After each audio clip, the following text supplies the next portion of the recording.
ಉದುರುವನಂತೆ ಪರದೇಶದ ವಿದ್ಯಾಭ್ಯಾಸಕ್ಕಾಗಿ 5 ಲಕ್ಷ ಹಣವನ್ನು ಕೊಟ್ಟರೆ ಗಂಗನನ್ನು ಮರೆಸುವನಂತೆ ಬಳೆ ದಾಟಿದ ಮೇಲೆ ಅಂಬಿಗರ ಮಿಂಡ ಅನ್ನುವ ಹಾಗೆ ಹಣವನ್ನು ಪಡೆದುಕೊಂಡು ಪರದೇಶಕ್ಕೆ ಹೋಗಿ ಪರನಾರಿಯನ್ನ ಕಟ್ಟಿಕೊಂಡು ಬಂದರೆ ತೀರಿತು ಇದ್ದ ಹಣವ ಹಾಳು ತಿಳಿಯೂ ಕೂಡ.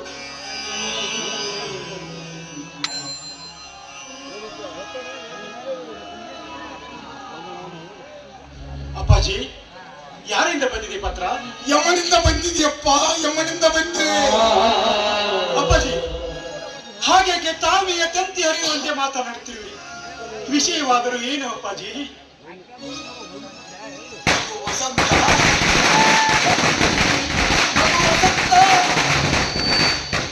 ನನ್ನ ಸೋದರಿಯ ಮಂಗಲದ ಭಾಗ್ಯ ಅದು ಎಂದಿದೆಯಪ್ಪ, ನನಗೆ ತಿಳಿಯದಾಗಿದೆಯಪ್ಪ.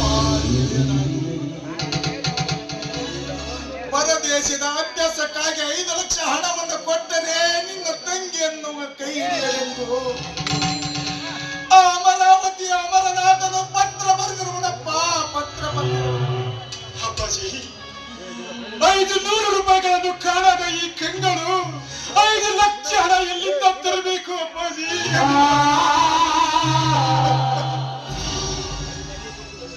ಮಗು, ಶ್ರೀಮಂತಿಕೆಯ ಸೋಪಾನದಿಂದುಂಟಾದ ಬಿತ್ತವು ನೆತ್ತಿಗೇರಿ ಸದಾ ಮಾಸಿದ ಮೈಲಿಗೆಯನ್ನು ಹೊತ್ತು ತಿರುಗುವ ಕತ್ತಿಯಂತಿರುವ ಶ್ರೀಮಂತರಿಗೆ ಎತ್ತ ಗೊತ್ತಾಗುವುದಪ್ಪ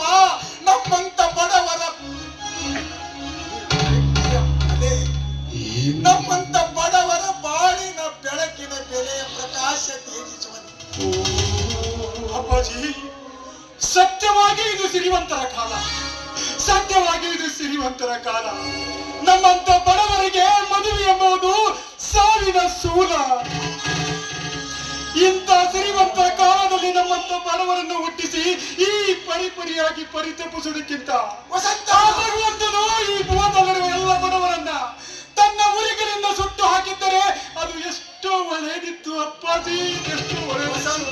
ವಸಂತ,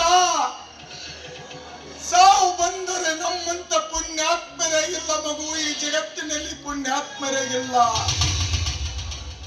ಆದರೆ ಆ ಯಮರಾಯನ ಅನುಗ್ರಹವಾಗಬೇಕು ಮಗು, ಆ ಯಮರಾಯನ ಅನುಗ್ರಹವಾಗಬೇಕು. ಕಾಲಚಕ್ರದ ವಕ್ರಗತಿಯಲ್ಲಿ ಸಿಲುಕಿ ನಮ್ಮಂತ ಬಡವರ ಎಷ್ಟೋ ಜನರು ನುಚ್ಚು ನೂರಾಗುವರು. ನಾನು ಕಾಣೆನು ಮಗು, ನಾನು ಕಾಣೆ. ಉರುಳು ಕಾಲಚಕ್ರವೇ ಉರುಳು, ಯಾರ ಕಿವಿಗೆ ಹೊರಬರದ ಕಲ್ಲು ಹೃದಯವಾಗಿ ಉರುಳು. ಈ ಕಣ್ಣೀರಿನ ಪ್ರವಾಹದಲ್ಲಿ ನನ್ನ ತಂಗಿಯ ತನು ತ್ಯಾಗವಿದ್ದರೆ ನಾವು ಮಾಡುವುದಾದರೇನು? ಅಪ್ಪಾಜಿ, ನೀನು ಮಾಡಿ ಆದರೇನು? ದುಃಖದ ದುಮ್ಮಾನದಿಂದ ದುರ್ಬಲನಾಗಲಿರು ಮಗು, ದುರ್ಬಲನಾಗಲಿರು. ಪ್ರಳಯ ದೃಷ್ಟಿಯಂತೆ ನಮ್ಮಂತ ಬಡವರನ್ನ, ಪ್ರಳಯ ದೃಷ್ಟಿಯಂತೆ ವಕ್ರ ದೃಷ್ಟಿಯಲ್ಲಿ ಸಿಲುಕಿ ಕುಲುಮೆಯಲ್ಲಿ ಬೆಂದು ಬೇಗುದಿಗೊಳಗಾಗುವ ನಮ್ಮಂತ ಬಡವರನ್ನು ಕಣ್ತೆರೆದು ನೋಡಲಾರನು ಮಗು. ಉದ್ವಿಗ್ನಗೊಳ್ಳದಿರು ಅಪ್ಪಾಜಿ, ಉದ್ವಿಗ್ನಗೊಳ್ಳದಿರು. ಉದ್ವಿಗ್ನಗಳ ಅವಕಾಶವನ್ನು ಶಪಿಸದಿರು. ಈ ಸಮಾಜಕ್ಕೆ ವರದಕ್ಷಿಣೆಯ ಉರಿ ಹತ್ತಿ ತನ್ನ ಕರಾಳಕ್ಕೆ ನಾಲಿಗೆಗಳಿಂದ ನಮ್ಮಂತ ಬಡವರನ್ನು ಬಲಿ ತೆಗೆದುಕೊಳ್ಳುತ್ತಿದ್ದೀವಿ. ಆ ಪರಶಿವನಲ್ಲಿ ತಿಳ ಮಾತ್ರವೂ ತಪ್ಪಿಲ್ಲ ಅಪ್ಪಾಜಿ, ತಿಳ ಮಾತ್ರವಲ್ಲ. ಶಿವನು ಭಕ್ತರ ಹೃದಯವೇ ಪರಶಿವನ ನಿಲಯ, ಭಕ್ತರ ಹೃದಯವೇ ಪರಶಿವನ ನಿಲಯ. ಏನೆಂದು ಹೇಳಲಪ್ಪ ನಾನು ನಿನಗೆ? ಭಕ್ತರ ಹೃದಯ ಪರಶಿವನ ನಿಲಯವಾಗಿದ್ದರೆ ಅಂದು ಯೇಸು ಕೃಷ್ಣನೇಕೆ ಶಿಲುಬೆಗೇರಿಸಿದರಪ್ಪ? ಶಾಂತಿ ದೂತನಾದ ಮಹಾತ್ಮ ಗಾಂಧೀಜಿಯನ್ನ ಕುಂದಿಟ್ಟು ಕೊಂದರಪ್ಪ, ಕುಂದಿಟ್ಟು ಕೊಂದರು. ನಿತ್ಯದ ಹೊರಗಲಿಗೆ ತಿಕ್ಕಿದಾಗಲೇ ಗೊತ್ತಾಗೋದಪ್ಪ. ನಿತ್ಯವನ್ನು ಸವರಿಸಿ ಸತ್ಯವನ್ನು ಸಲವದಾಗಲಿಲ್ಲವೇ ಆಗಿನ ಶಿವನಿಗೆ? ನಿತ್ಯದ ಹೊರಗಲಿಗೆ ತಿಕ್ಕಿದಾಗಲೇ ಗೊತ್ತಾಗುವುದು ಸತ್ಯದ ಸುವರ್ಣದ ಬೆಲೆಯು. ಅದರಂತೆ ಈ ಬಡತನವೆಂಬುದು ಈ